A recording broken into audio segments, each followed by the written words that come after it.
22,049 അല്ലെങ്കിൽ 22,048 എന്ന് പറയുന്ന ലെവൽ നമ്മൾ മനസ്സിൽ വെച്ചേക്കുക. ഈ ലെവലായിരിക്കും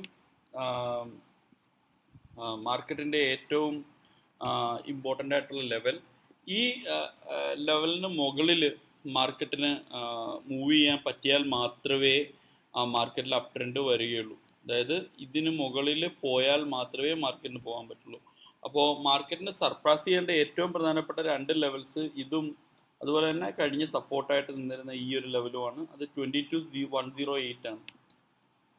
അപ്പോൾ ഈ 22,108 അതുപോലെ തന്നെ 22,048 ഈ രണ്ട് ലെവൽസ് സർപ്പാസ് ചെയ്യാനായിട്ട് മാർക്കറ്റിന് പറ്റണം. ഈ രണ്ട് ലെവൽസ് സർപ്പാസ് ചെയ്താൽ മാത്രമേ മാർക്കറ്റ് ആണെങ്കിൽ മുകളിലോട്ട് പോകാൻ പറ്റുള്ളൂ. അപ്പോൾ നാളെ നമ്മളെല്ലാവരും ഏറ്റവും കൂടുതൽ വാച്ച് ചെയ്യേണ്ട ഒരു ലെവൽ എന്ന് പറയുന്നത് ഒബ്വിയസ്ലി ഈ രണ്ട് ലെവൽസ് ആയിരിക്കും. ആദ്യം മാർക്കറ്റ് സർപ്പാസ് ചെയ്യേണ്ടത് 22,048 ആണ്. സേ മാർക്കറ്റ് നാളെ വീക്കാണെന്നിരിക്കട്ടെ, ഈ 22,951 മുകളിലേക്ക് പോലും പോകാൻ പറ്റുന്നില്ല. മാർക്കറ്റ് ആണെങ്കിൽ ശരിക്കും പറഞ്ഞു കഴിഞ്ഞാൽ ഈ ലെവലിൽ തന്നെയാണ് നിൽക്കുന്നത്, 951 താഴെ തന്നെയാണ് നിൽക്കുന്നത്. അങ്ങനെയാണെങ്കിൽ it can go down to 21,882 and it can go down to 21,793.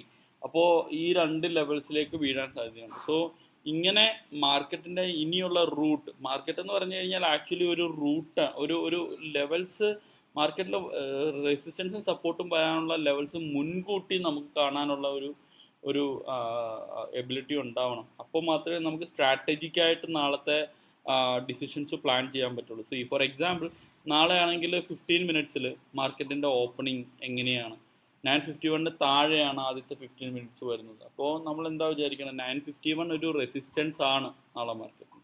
അപ്പോൾ 951 നാളെ റെസിസ്റ്റൻസ് ആണ് എങ്കിൽ എന്തായിരിക്കും സംഭവിക്കുക, മാർക്കറ്റ് ആണെങ്കിൽ നാളെ അവിടെ നിന്ന് താഴേക്ക് വരാനായിരിക്കും സാധ്യത. എവിടെ വരെ വരും, it will come down till 21,882. അപ്പോൾ 21,882 എന്ന് പറയുന്ന ലെവൽ വരെ നാളെ മാർക്കറ്റ് വരാൻ സാധ്യതയുണ്ട്. അപ്പോൾ 21,882 ബ്രേക്ക് ചെയ്യുന്നെങ്കിൽ actually it will be going down till 21,793. അപ്പോൾ 21,793 as per advance wave theory one cycle is getting completed. അപ്പോൾ cycle completion advance wave theory പ്രകാരം 3 ലെവൽസിലാണ് കംപ്ലീറ്റ് ചെയ്യുക, 951 അല്ലെങ്കിൽ 882 അല്ലെങ്കിൽ 793. ഇപ്പോൾ നിൽക്കുന്നത് 951 എക്സാക്ട്ലി നമുക്ക് ക്ലോസ് കിട്ടിയേക്കുന്നത് 951 അവിടെ നിന്നും the cycle is actually going for extension or cycle completion is getting extended. ഈ വേവ് മുഴുവൻ പോവും, അതായത് പുതിയൊരു ഡൗൺ ട്രെൻഡ് സ്റ്റാർട്ട് ചെയ്യുന്ന പോലെ തന്നെ നമുക്ക് തോന്നും. 882 793 ഈ രണ്ട് ലെവൽസിലേക്ക് പോകാൻ സാധ്യതയുണ്ട്. അതിനുശേഷം മാത്രമേ സൈക്കിൾ കംപ്ലീറ്റ് ചെയ്യുള്ളൂ, അതിനുശേഷം മാത്രമേ മുകളിലേക്ക് പോകുള്ളൂ. അപ്പോൾ പക്ഷേ 951 മുകളിൽ സ്ട്രോങ് ആണ് എങ്കിൽ നമുക്ക് എപ്പോഴും നമ്മൾ ഇമ്മീഡിയറ്റ് ടാർഗറ്റ് വെക്കേണ്ടത് 22,048